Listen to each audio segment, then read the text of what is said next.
So, Christian Walker has the home run erased and then hits the next pitch to the moon. There's your fourth home run.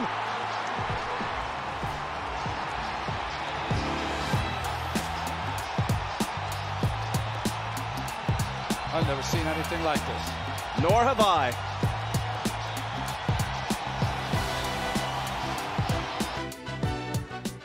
The Diamondbacks bomb Lance Lynn for 4 home runs.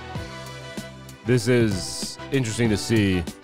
Daily Sports Podcast news, narratives, takes, gambling as we head toward a Football Friday tomorrow.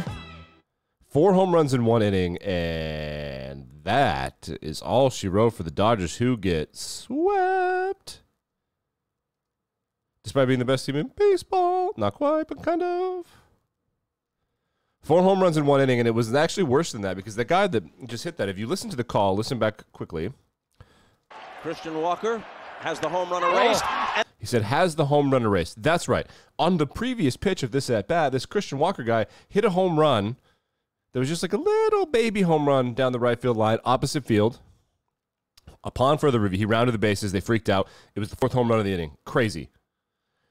Then the Dodgers reviewed it and challenged it, and they were like, nope, foul ball, come back. The next pitch, he hit one that was not challengeable. Lance Lynn, who's normally a powerhouse starter, kind of old now, kind of fat, but he got obliterated. That was it. That's all the Diamondbacks scored. 4 solo home runs in 1 inning. They win, and that's what we're starting with today. Not Bryce Harper, which we will now move to, who is somehow... in October, the best baseball player of all time. Stays put, and there's a high. Look at him. Ball, look at this. Deep right field. Watch him watch this baseball. Stays put, and there's a high fly ball. Deep right field. Harper watches it fly. Oh.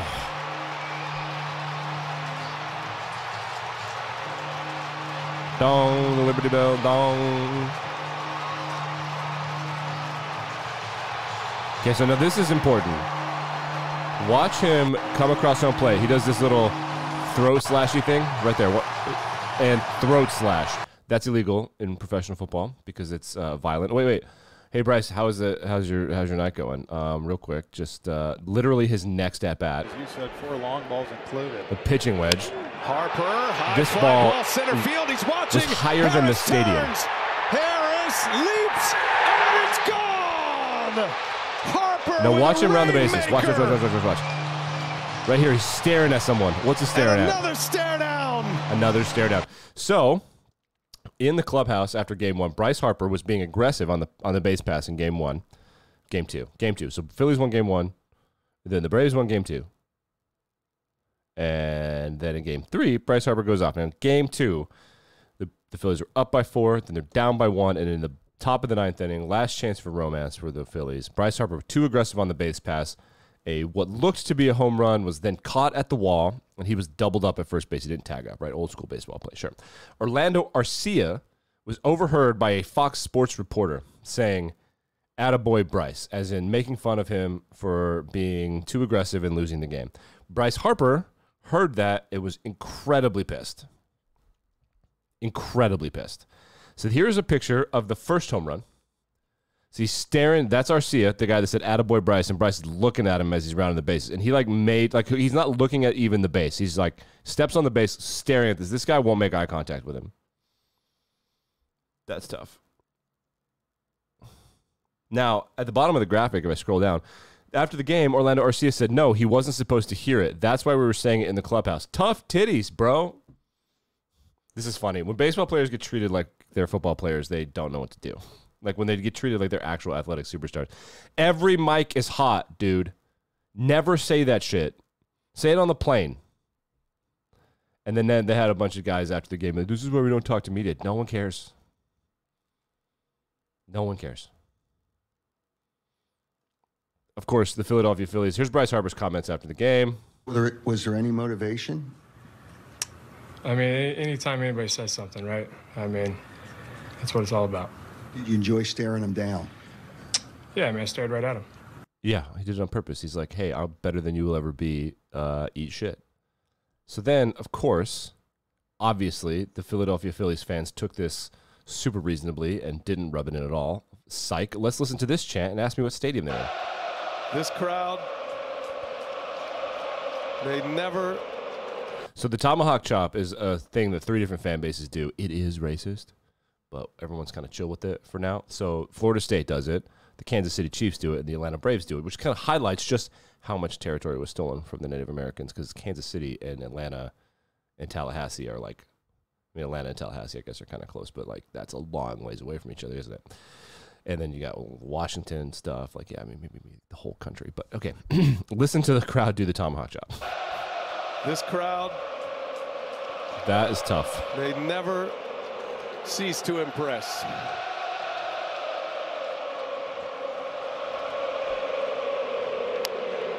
Yeah, so they rubbed it in, and the Phillies win, I think, 10-2.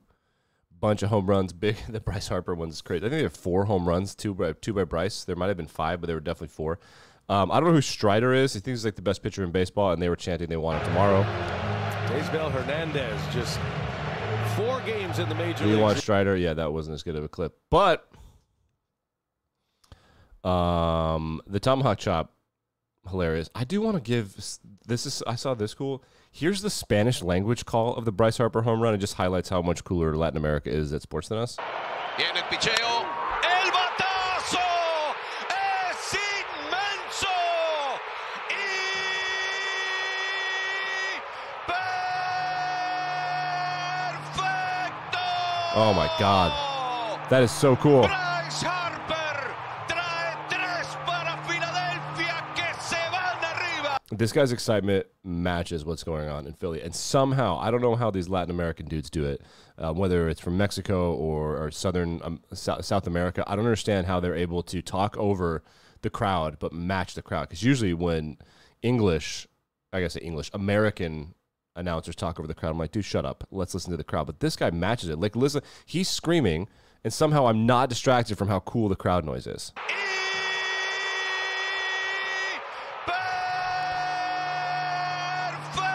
I mean, everything about this is electrifying. Everything about it is awesome. Love that. They're just, these Latin American announcers are just better than what we got going on here. Them and Peter Drury. So game 3 is that was game 3. Game 4 is tonight. The Texas Rangers move on, and we've got to worry about the Texas Rangers. I know we're doing all baseball today because baseball is finally sick. It'll be boring the next round, but it's sick now. So the Rangers are the team that's going to win the World Series. How do I know that? Because they're singing Creed.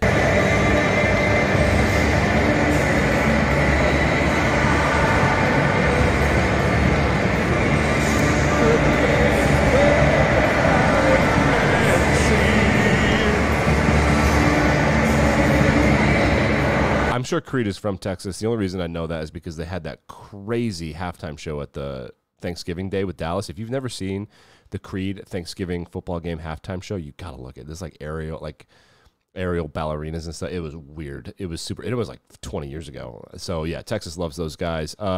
Rangers move on. Houston moves on. We've got an all Texas series. And then in the National League, the Diamondbacks move on. And if the Braves win tonight, then Braves have to win 2 more. If the Phillies win tonight, they will move on to face the Diamondbacks in a series that I'm sure Major League Baseball is hella pissed about. No, Phoenix is a big market. It's just it's somehow underrated because they suck so often at everything. It's kind of crazy if you think about it. The Cardinals have dabbled in some success. They almost accidentally won a Super Bowl about 10 years ago. And then the Suns probably should have won an NBA title, not the year that Giannis did, but another year. Other than that, like they blow at sports. They just have a bunch of owners that don't get it. I don't know what the deal is. But it's a big market regardless, and that's like 20 minutes from, it's not 20 minutes, but it's super close to Mexico, super close to Latin America. So maybe there's some baseball interest. Maybe Major League Baseball isn't going to be mad. Who knows? Hockey's getting ramped up, and that includes the greatest hockey player of all time, Connor Bedard. The NHL flashed this graphic last night, which I thought was appropriate and fun. There's so much hype around Connor Bedard. Scored his first career goal last night on a really good effort play on a wraparound against Boston. Chicago lost to Boston. They're not as good. They're going to lose a ton of games. And despite having Bedard, they should be tanking. The graphic on the lower right-hand side says, NHL career goals chasing greatness. Wayne Gretzky, 894. Connor Bedard, 1. That's just, I kind of like it. It's funny because I think that they know that they're not being serious, which is really fun. A couple opening night hat tricks last night, including one by Austin Matthews in Toronto, and increasingly the Toronto Maple Leafs, despite having the best fan base or most aggressive fan base in hockey, or top 5 at least. Nobody in the look at all these rich assholes not throwing hats. This fan base sucks. The people that go to games, bro. Look at no one even. Look at what's happening. It's a hat trick by your best player. Get him out of there. God, free Austin. Send him to Arizona. We did have college football last night. UTEP versus FIU. Now, if you didn't know, Florida International University has a Lamborghini on the sideline, and I guess it's just part of their hype squad. UTEP knows about the Lamborghini.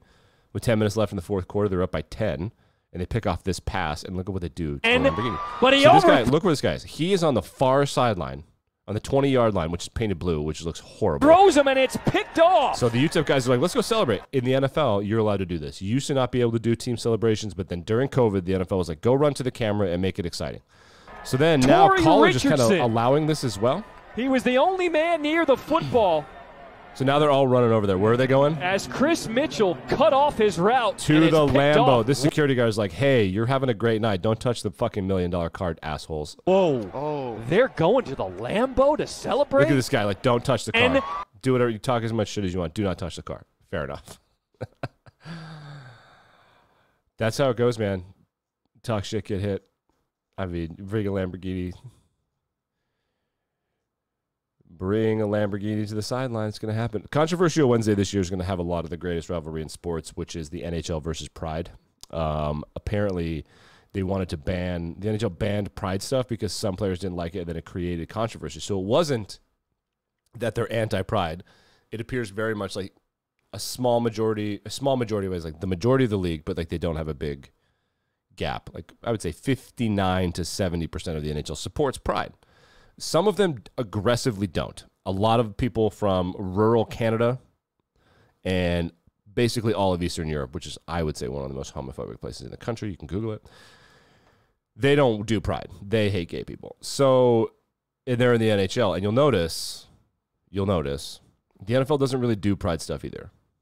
They kind of, but they get around that. A lot of intense Christianity in the NFL, so they just stay away. Now, one NHL team has contacted the maker of Pride tape because they used to wear Pride jerseys and Pride tape for warm-ups, and now there are players in the NHL. It's like, I'm going to do it every game, and I'm going to make them find me. So we're going to pay attention to that every controversial Wednesday, the NHL versus Pride. Yeah, I mean, it's going to be a thing. It's absolutely going to be a thing. We do have news. Ex-NFL player, remember Sergio Brown, investigation of his mother, he's been arrested. And it looks like they're going to charge him with murder. He's in custody. Sergio Brown, of course, played for Notre Dame. I think he played for the Colts, Bills, and Patriots. He was on the same team as Aaron Hernandez. One murderer and one alleged murderer on the Patriots at the same time. How crazy is that? Thursday Night Football. Da-da-da-da. Amazon's intro for Thursday Night Football is the greatest football intro of all time. They Carrie Underwood or Faith Hill or whoever does the Sunday Night Football was cool. Amazon's Thursday Night Football intro, like it looks like movie credits. It's so sick. Their song is horrible. Between Fox, CBS, NBC, and ESPN, they have great songs. So we got to get Hans Zimmer or something on this because they have to have a song. You got to participate. But they have a great intro. I love Thursday Night Football. It's Chiefs and Broncos. I'm not that excited, but I do like watching a team just get put out of their misery, like a dog dragged behind the shed. The Chiefs are favored by 10.5 points spread. It's in Kansas City. That is low. Chiefs are going to win 31-10. Yeah, so I would bet on the Chiefs minus 10.5. Rashee Rice, who's a rookie, over 32.5 receiving yards. I like that one too. The Broncos are almost at the point in their season where they're going to start making business decisions. You're going to see guys like not quite throwing their nose in there, not quite driving guys to the ground, finishing plays, and it's starting to happen for some of these teams. Because you got to protect yourself. You got to play hard. If you're a good player, play hard enough not to get hurt, which is hard. But also, like, fuck it, let them score.